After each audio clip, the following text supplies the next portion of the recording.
నీ బలం, నీ బలహీనత రెండు నీ ఆలోచనల నుండే మొదలవుతాయి. కాబట్టి నీ ఆలోచనల పట్ల జాగ్రత్త వహించు.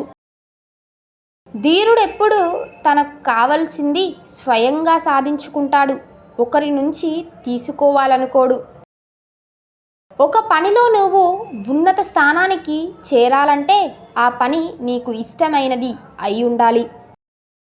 మనల్ని ప్రేమించే వారి కోసం జీవించాలి, మనల్ని ద్వేషించే వారి కోసం జీవించి చూపించాలి. ఓడిపోవటం అంటే కోల్పోవటం కాదు, నీకు తెలియని కొత్త దారిని వెతుక్కోవటం. ఓడిపోయానని బాధపడక మళ్ళీ ప్రయత్నించు, తప్పక విజయం నీదే.